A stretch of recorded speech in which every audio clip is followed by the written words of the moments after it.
Nous allons prendre nos Bibles dans le livre de Genèse, chapitre 18, verset 17. Genèse 18, au verset 17, il est écrit. Alors l'Éternel dit, Oui. Cacherai-je à Abraham ce que je vais faire? Oui. Arrête-toi là. Mais lis-moi ce que tu vois juste après la dernière phrase, le dernier mot plutôt. Cacherai-je à Abraham ce que je vais faire? Point d'interrogation et 3 points de suspension. Qui a ça dans sa version? Qui a remarqué ça dans sa version? Le plus souvent, nous ne faisons pas attention au point d'interrogation et au point de suspension. Quelqu'un dit un amen fort. Ici, Dieu parle à Abraham.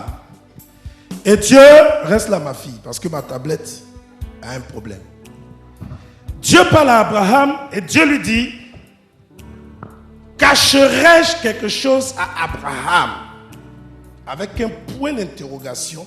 Et juste après le point d'interrogation vient 3 points de suspension. En fait, ici, Abraham devient l'ami de Dieu.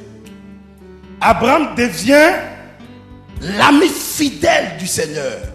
Parce que depuis son appel au ministère, depuis son alliance avec Dieu, Abraham a eu un chemin. Et Dieu certainement va le noter. Et Dieu va trouver que le parcours d'Abraham était agréable à ses yeux. Quoique Abraham lui-même était un homme et qu'il avait aussi ses défauts. Arrivé à un stade de sa vie, Dieu va l'élever dans sa relation avec lui. Dieu va élever Abraham au stade d'ami. Dis avec moi, au stade d'ami. Donc Abraham n'est plus seulement le fils de Dieu, il n'est plus seulement l'enfant de Dieu, il n'est plus seulement serviteur de Dieu, mais il devient ami de Dieu. Bien-aimé, tu peux choisir des choses dans ta vie n'importe comment, mais on ne choisit pas les amitiés n'importe comment. Parce que l'amitié en fait est sacrée. Dis amen avec moi. Et l'amitié étant sacrée, l'amitié peut te faire du mal ou l'amitié peut te faire du bien. L'amitié peut te faire avancer ou l'amitié peut te faire reculer. Donc, on ne choisit pas n'importe qui pour ami. Dieu a cette notion-là. Dieu sait que, au bout d'un moment, quand on marche avec quelqu'un, la personne a beau être un père ou une mère, ou un fils ou une fille, mais il va arriver que dans votre relation, vous arriviez au stade de l'amitié. Là où l'intimité devient solide. Dis un amen. Là où Dieu veut construire quelque chose de particulier. Là où Dieu veut aller dans une autre dimension avec la relation qu'il a avec toi. Et c'est ce que Dieu va faire avec Abraham. Et Abraham, devenu l'ami de Dieu, vous allez constater, si vous connaissez bien l'histoire d'Abraham, vous allez voir que, étant devenu l'ami de Dieu, Abraham va rentrer dans le conseil céleste. Dis avec moi le conseil céleste. Tu entends bien le nom. Le conseil céleste. Ce n'est pas un conseil de terre. Ce n'est pas un conseil des eaux. Mais c'est le conseil céleste de Dieu. Le 3e ciel. La Bible révèle qu'il y a le 1er ciel, le 2e ciel et le 3e ciel. Là où Dieu siège dans sa plénitude, dans sa gloire. Abraham va devenir, étant sur terre, l'un des conseillers dans le conseil du Seigneur. Quelqu'un dit amen avec moi. Voilà pourquoi il commence par dire cette phrase du verset 17 au chapitre 18. Alors l'Éternel dit, cacherai-je quelque chose à Abraham? Un point d'interrogation et 3 points de suspension. Parce qu'en fait, selon le plan de Dieu, établi par Dieu depuis les cieux, Dieu a tenu conseil dans le ciel. Dis amen avec moi.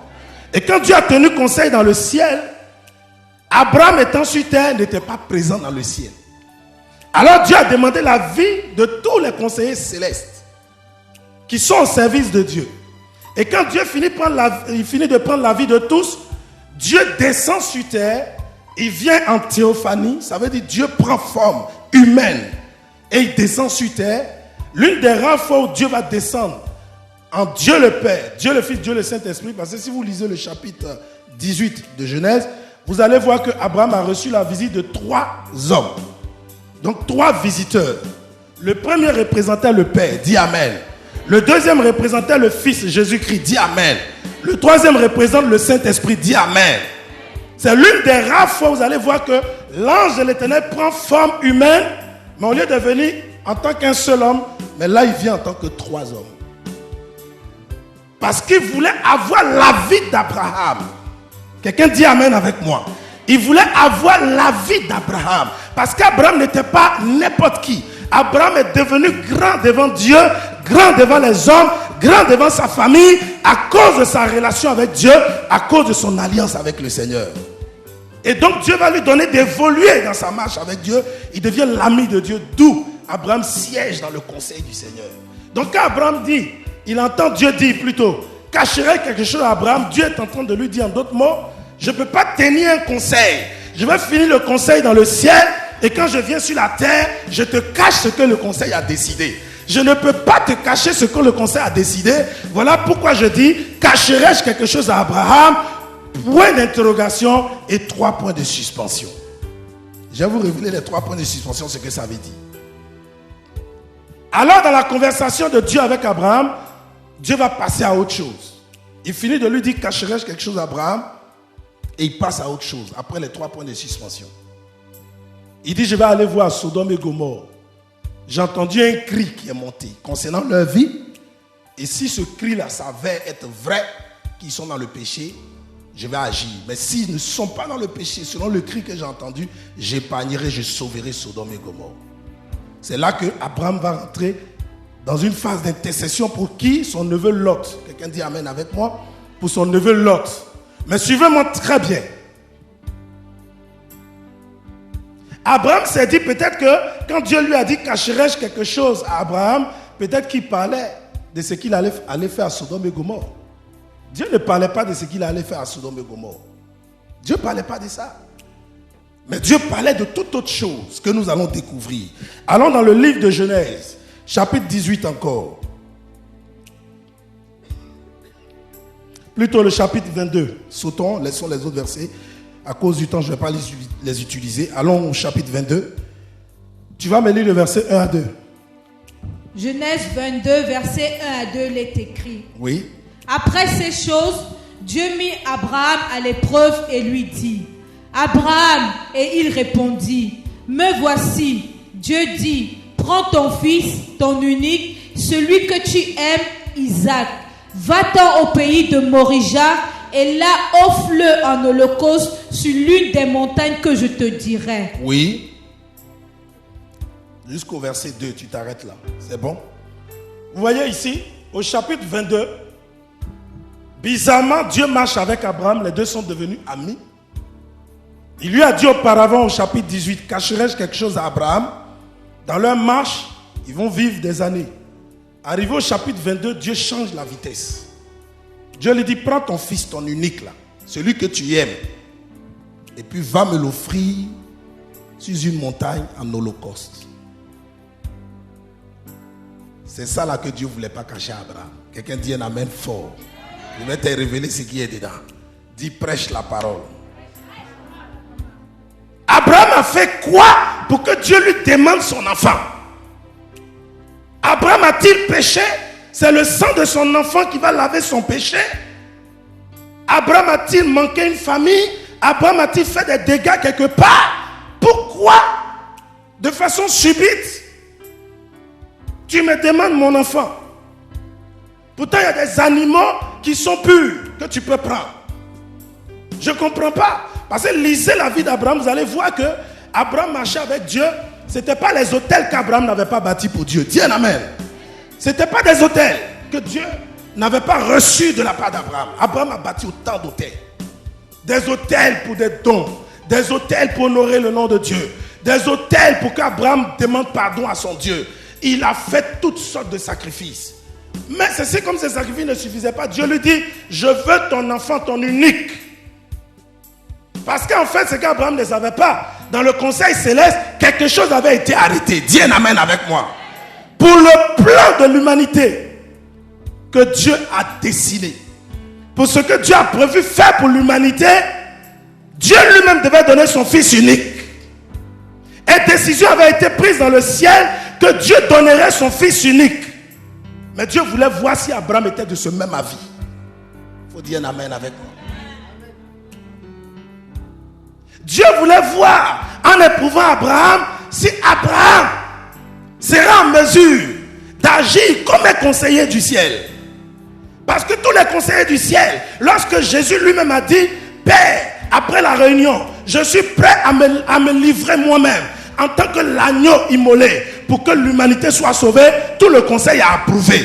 Mais il y a un conseiller qui n'était pas présent parce qu'il était limité dans le corps, dans la chair. C'est Abraham. Il était sur la terre. Parce qu'Abraham étant sur la terre n'était pas un ange. Les autres conseillers sont des anges. Mais Dieu voulait la vie d'Abraham, l'homme de la foi. Alors Dieu va lui dire, cacherai-je quelque chose à Abraham? Point d'interrogation. 3 points de suspension. Ça veut dire que quand tu as fini de lui dire, cacherai-je quelque chose à Abraham?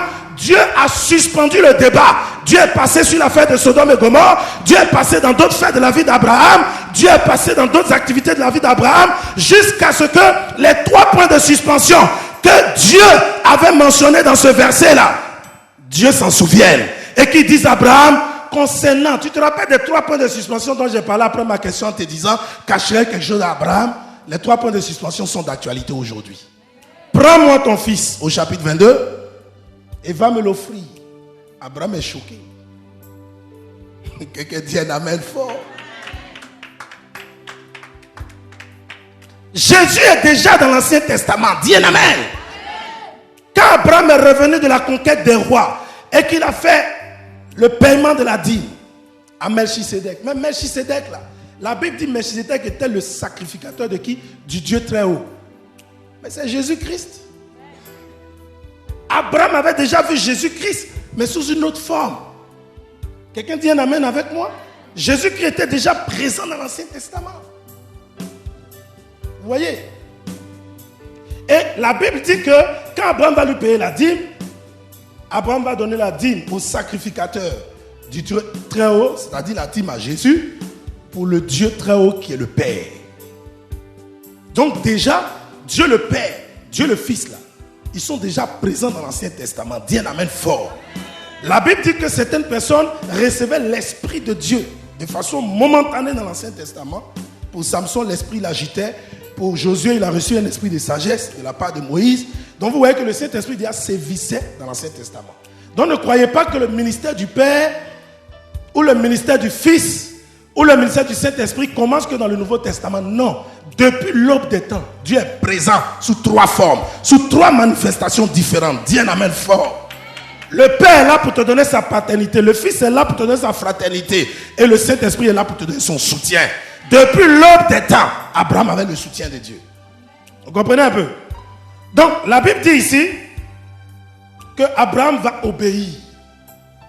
Le fait que Abraham obéisse, Abraham est en train de dire à Dieu, mon avis est que je suis d'accord avec ce que tu as décidé. Quand on est chrétien, là, des fois, il faut comprendre que ce que Dieu décide n'est pas forcément ce qui t'arrange toi. Qui dit un amen et puis je continue.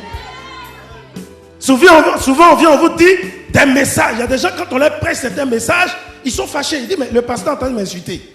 Le pasteur parle de moi. Je sens que je suis allé à l'église aujourd'hui, c'est de moi on parlait. Donc dans la parole de Dieu parmi nous, dans les épreuves du Seigneur parmi nous, il y en a qui trient. Abraham n'a pas trié. Dieu le met à l'épreuve. Il dit, ton enfant, celui que tu aimes, il faut le prendre. Parce que moi j'ai décidé dans le ciel que l'enfant que j'aime, mon unique là, je vais le donner pour la terre. Mais je veux voir toi Abraham qui marche avec moi. Si tu as la même vision que moi, si tu es prêt à supporter ce que moi j'ai supporté, ce que moi je vais supporter, là comme ça je m'engage avec toi. Voilà pourquoi c'est à partir de ce jour-là qu'Abraham est devenu le père de la foi. Voilà la révélation qui est derrière. C'est pas parce qu'il offre Isaac, c'est parce qu'il rentre dans la décision du conseil de Dieu qui est d'amener Jésus-Christ pour mourir pour nous, s'il vous plaît. Quelqu'un peut dire amen, amen avec moi?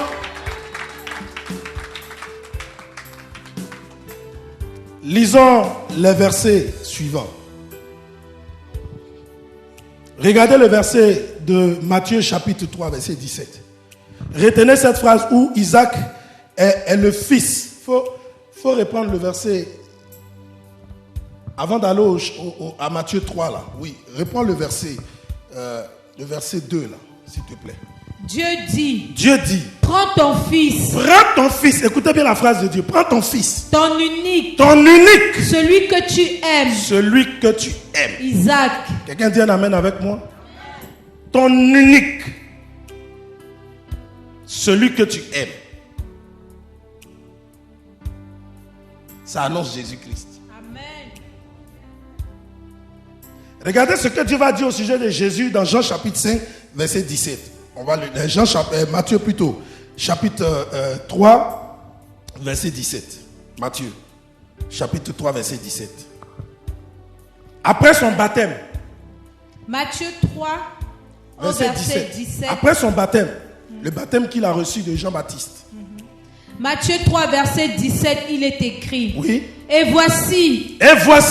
Une voix fit entendre des cieux cette parole. Une voix fit entendre des cieux cette parole. Celui-ci est mon fils bien-aimé. Celui-ci est mon fils bien-aimé.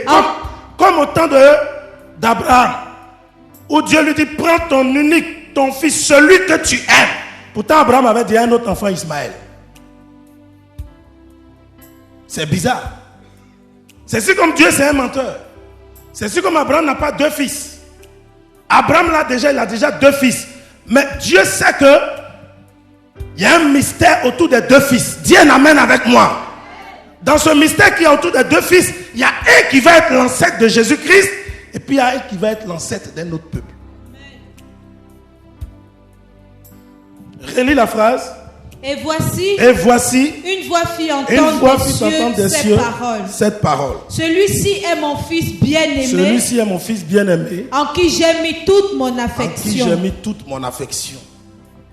Donc, Dieu confirme ici que lui-même il va prendre son fils bien-aimé là. En qui il a mis toute son affection. Il va le donner au monde. Pour que par sa mort, le monde soit sauvé. Quelqu'un dit un amen fort. Amen. Pour vous démontrer que entre Isaac et puis Jésus-Christ, il y a une similitude. Prenez Jean chapitre 3, verset 16, le verset que vous connaissez tous. Car Dieu a tant aimé le monde qu'il a donné son fils unique. C'est écrit dedans, vérifiez. Son fils unique, comme au temps d'Isaac. Isaac était le fils unique. Dieu a dit, prends ton fils avec toi, ton unique, celui que tu aimes. Oh, j'aime Dieu. Quelqu'un dit un amen avec moi, j'aime Dieu. Tu sais, ce que Dieu est là, il a envie que toi aussi tu le sois. La manière dont Dieu pense, Dieu veut que tu penses ainsi. La manière dont Dieu parle, Dieu veut que tu aies son langage. La manière dont Dieu est loué, Dieu veut que tu le loues. C'est-à-dire les attributs de Dieu, Dieu veut les voir en toi. Et c'est ce qu'il va faire avec Abraham.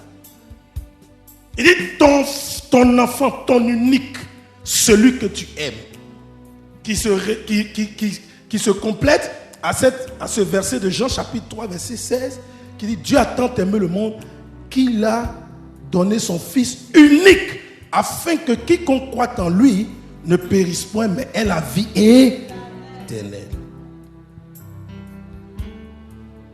Prends Jean chapitre 5 verset 19, 20 et 21. Jean chapitre 5 verset 19 à 21, il est écrit. Jésus reprit donc la parole et leur dit, en vérité, je vous le dis, le Fils ne peut rien faire de lui-même, il ne fait que ce qu'il voit faire au Père. Oui. Et tout ce que le Père fait, le Fils aussi le fait pareillement. Car le Père aime le Fils. Arrête-toi là. Car le Père aime le Fils.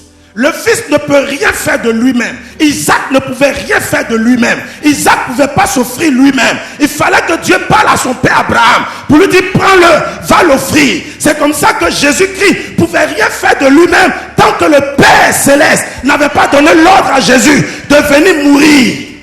Quelqu'un me comprend un peu? Donc cette affaire de Jésus qui est venu donner sa vie pour nous là. Le Dieu créateur, le Dieu 3 fois saint est dedans.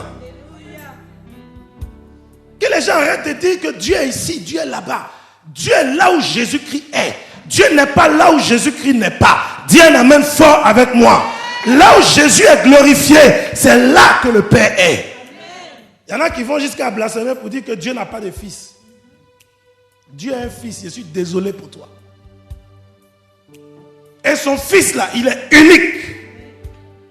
Et c'est à la suite de ce Fils unique que nous tous, quand Jésus-Christ nous a gagnés à lui, nous devenons enfants de Dieu. C'est-à-dire frères avec Jésus-Christ, héritiers de Dieu aussi et co-héritiers avec Christ. Quelqu'un dit un amen avec moi.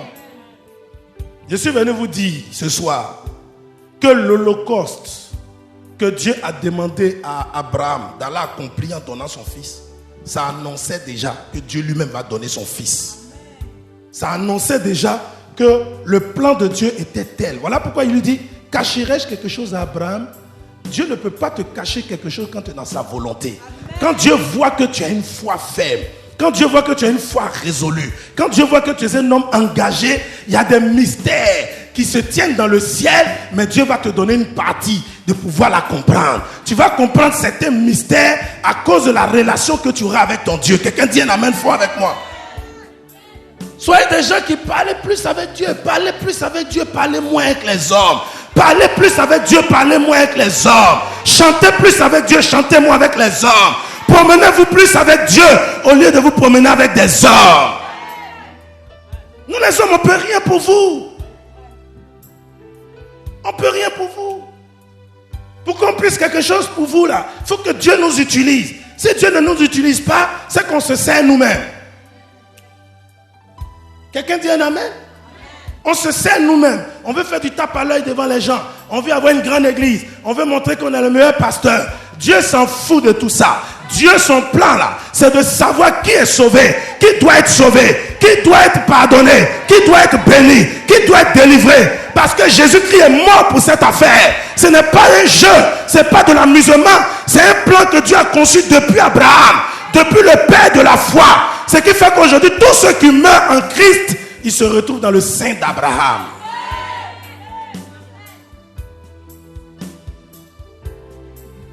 Quelqu'un comprend la pensée de Dieu aujourd'hui?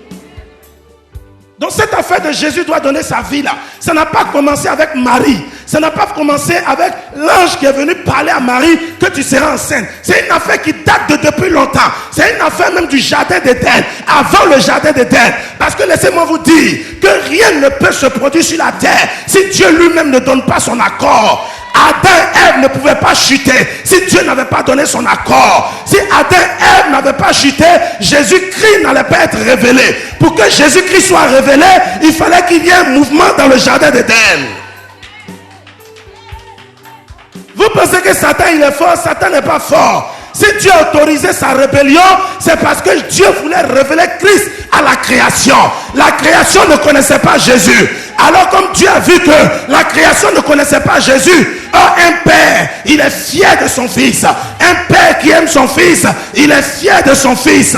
En plus, son fils était son fils unique. Dieu avait besoin de présenter son fils à sa créature, à sa création.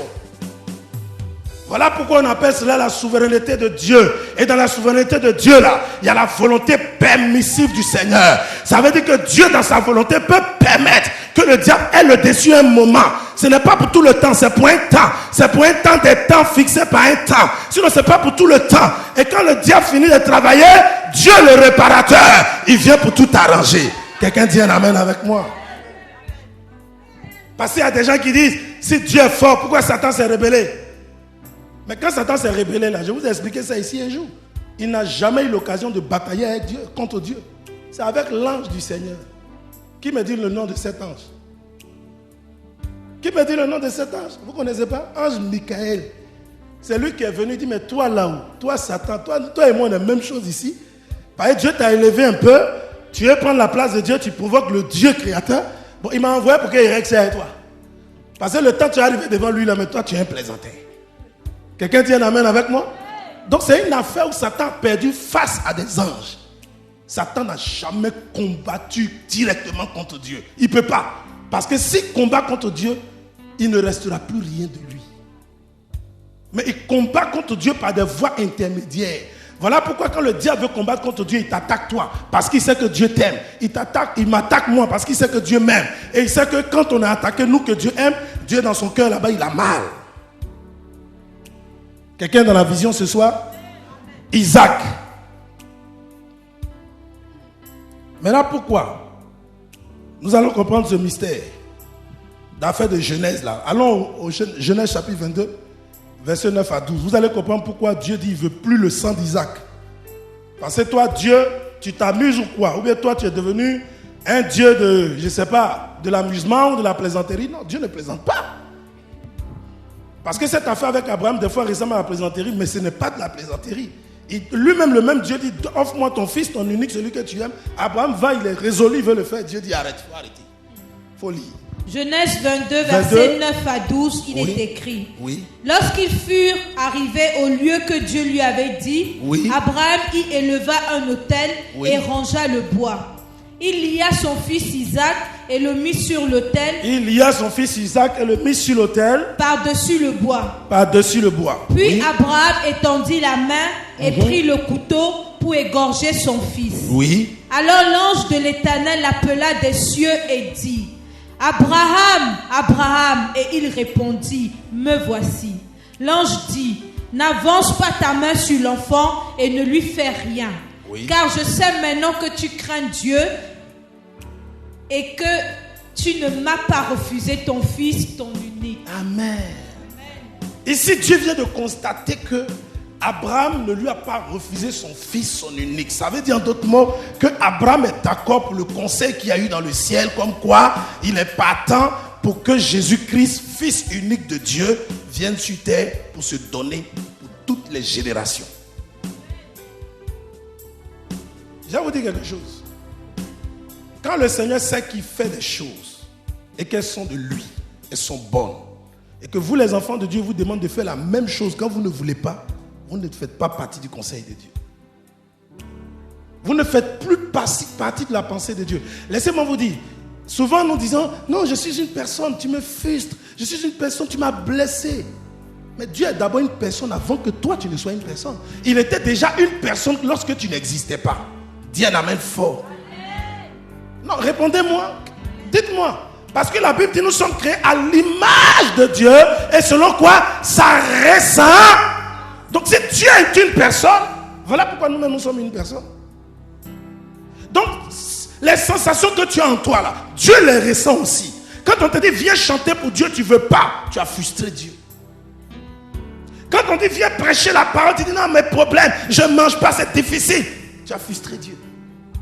Tu vois l'œuvre de Dieu mourir. Tu ne veux même pas enlever un centime pour aider le Seigneur dans son œuvre à évoluer. Tu as touché de façon à frustrer le cœur de Dieu. Et Dieu peut remettre en cause beaucoup de choses dans ta vie. Ici, c'était une épreuve pour Abraham. C'était un test. Or, dans ce test, il y avait la révélation de la venue de Jésus-Christ. Quand Abraham n'a pas refusé, Dieu a su que c'est lui-là qui peut prendre pour faire de lui le père de la foi. Même Jésus-Christ n'est pas le père de la foi. Voilà la révélation. Jésus-Christ avait toute sa puissance. Quand il est venu sur terre, il n'a jamais dit je suis le père de la foi. Il a dit je suis la parole. Le rôle de Jésus, c'est d'être la parole. Mais celui qui a la paternité de la foi, celui qui détient le mystère, les clés de la foi dans sa main, c'est Abraham. Même quand le Saint-Esprit veut amener la foi en toi, le Saint-Esprit est obligé de se rappeler de l'histoire d'Abraham pour que toi, ta foi là, soit reconnue.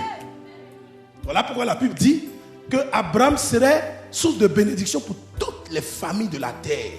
Parce que quand le Saint-Esprit déciderait de mettre la foi dans nos cœurs, il se souviendrait d'abord d'Abraham. Il est le père de la foi.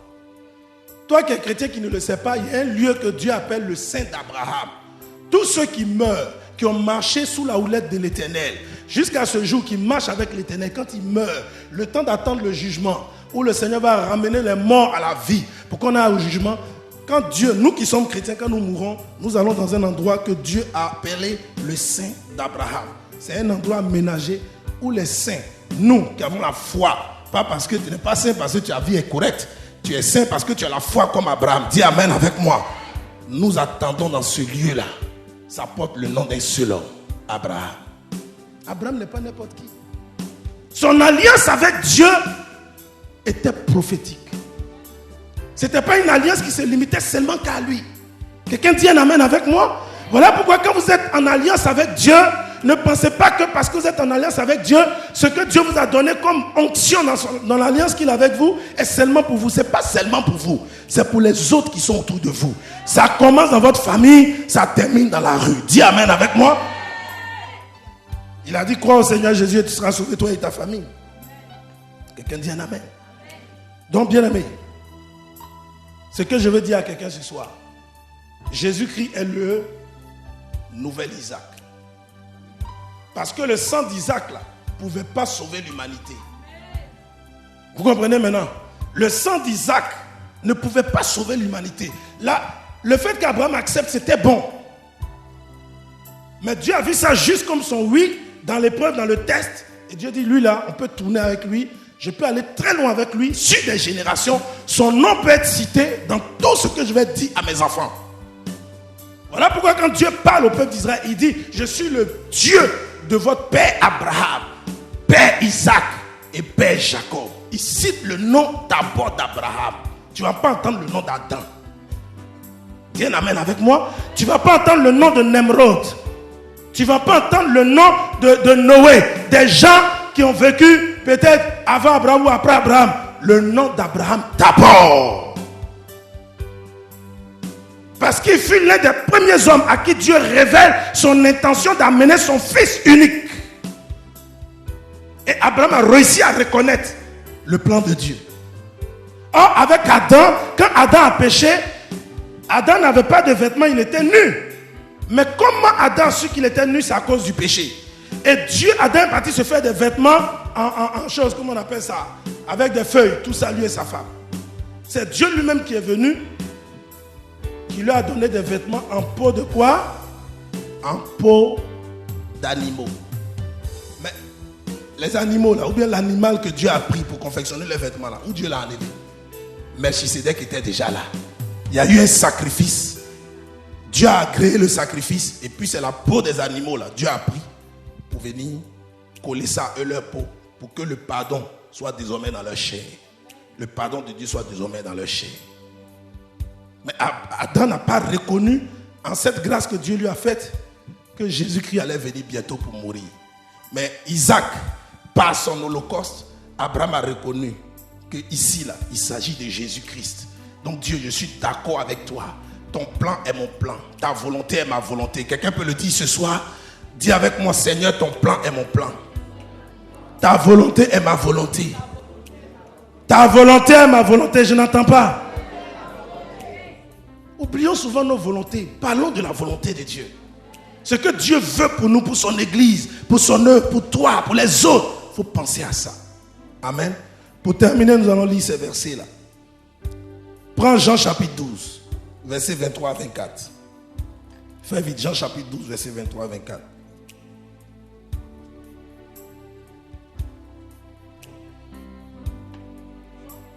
Jean 12, versets 23 à 24.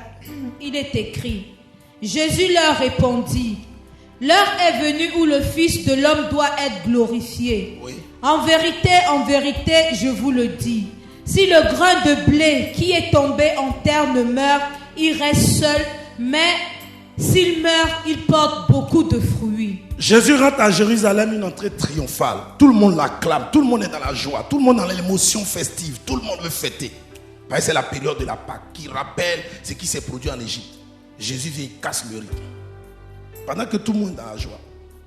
Il dit, il est l'heure que le Fils de l'homme soit glorifié. Il se fait appeler ici Fils de l'homme. Pourquoi? Parce qu'il descend d'Isaac, d'Abraham, d'Isaac, jusqu'à David, jusqu'à Marie, Joseph, qui par adoption est son père. Et donc Jésus là, il est vraiment, lui-même se faisait appeler Fils de l'homme. Il est vraiment, là, quand il parle ici, il est vraiment dans le corps, dans le rôle d'un homme. Pour ressentir tes défauts, pour ressentir tes tentations. Quand tu es malade, quand tu as des problèmes, qu'est-ce qui ne va pas dans ton corps et souvent tu n'obéis pas à Dieu. La Bible dit qu'il a été tenté en toutes choses sans péché. Pour ressentir ce que tu... Pour que de sorte qu'il donne sa vie plus tard, quand il va aller à la droite du Père, il soit mieux aiguisé. Il soit la voix autorisée à intercéder pour toi. Et ici, il dit, si le grain de blé qui est tombé à terre ne meurt, il ne peut porter beaucoup de fruits. Ça veut dire quoi? Ça veut dire que Jésus-Christ n'est pas venu pour chercher d'abord la résurrection. Il faut dire un amen. Parce que la résurrection, c'est la gloire. Jésus-Christ est d'abord venu chercher la souffrance. Je n'ai pas entendu ton amen. C'est ce que vous n'aimez pas. Quand on parle de souffrance, non, vous ne voulez pas. Jésus-Christ n'est pas venu chercher d'abord la résurrection. Parce que la résurrection, c'est la gloire. C'est à cause de sa résurrection, aujourd'hui, tout le monde parle de lui. Mais souvent, les gens oublient sa mort. C'est ceux qui reconnaissent sa mort, c'est eux qui sont sauvés. Quelqu'un dit amen, amen avec moi? Parce que si, ça me sert à quoi de reconnaître que Jésus-Christ est ressuscité s'il n'est pas mort?